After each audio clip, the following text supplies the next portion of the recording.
Step into a world where ancient myths are rewoven with breathtaking intimacy. Madeline Miller's The Song of Achilles isn't just another tale of the Trojan War.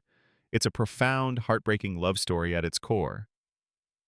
This novel invites us to see the legendary hero Achilles through the eyes of his beloved companion Patroclus, transforming a historical footnote into an epic romance. Prepare to have your heart stirred by a bond that defies gods and destiny. The story begins with Patroclus, a young prince exiled to Phthia where he meets the demigod Achilles. Initially, Patroclus is an outcast, shy and unremarkable, while Achilles is radiant, destined for greatness. Yet, an unlikely friendship blossoms. Achilles chooses Patroclus, offering him acceptance and protection, forging a connection that becomes the bedrock of their shared lives. This early bond sets the stage for everything that follows. Under the tutelage of Chiron the centaur, their bond deepens into something undeniable. On screen, you'll see how their shared lessons and quiet moments transform friendship into profound love. Miller masterfully portrays their intimacy, not just through grand gestures, but through stolen glances, shared secrets, and the comfort of each other's presence. It's in these formative years that their souls intertwine, making them inseparable. But destiny calls and the Trojan War looms.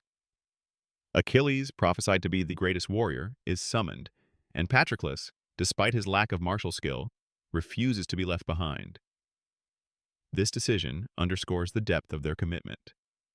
The visual companion highlights the stark contrast between their idyllic life and the harsh reality of war, a reality that will test their love to its absolute limits. Their departure marks a turning point, from innocence to inevitable tragedy. At Troy, their love faces its greatest trials. Achilles' pride and withdrawal from battle, triggered by Agamemnon's insult and the seizure of Briseis, creates immense tension. Patroclus becomes the emotional anchor, trying to bridge the gap between Achilles and the Achaean army.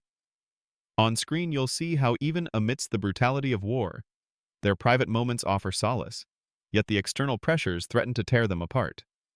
This period highlights the resilience and vulnerability of their bond.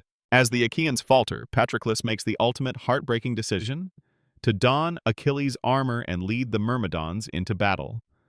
This act is not for glory, but born purely of love, to save his friends and, crucially, to draw Achilles back into the fight.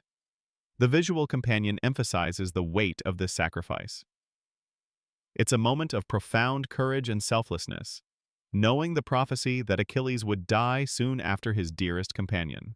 Patroclus' death shatters Achilles, unleashing a grief so potent it transforms him into an unstoppable force of vengeance. The visual companion shows the raw emotion of this loss.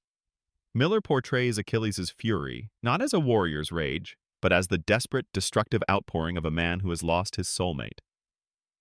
His subsequent actions, from desecrating Hector's body to his own eventual demise, are all driven by this unbearable sorrow, cementing their tragic love story. Miller's genius lies in taking a relationship often downplayed in traditional myths and placing it front and center. While classical texts might hint at a close bond, Miller explicitly crafts a passionate, undeniable romance. On screen, we compare how her narrative challenges centuries of interpretation, giving voice and depth to a love that was always there, waiting to be fully told. This retelling isn't just a modern interpretation, it's a reclamation of their story. The Song of Achilles leaves an indelible mark, resonating deeply with readers who crave stories of profound connection. It reminds us that love, in all its forms, is a powerful, transformative force, capable of inspiring both immense joy and devastating sorrow. What are your thoughts on this epic love story? Share your favorite moments or interpretations in the comments below.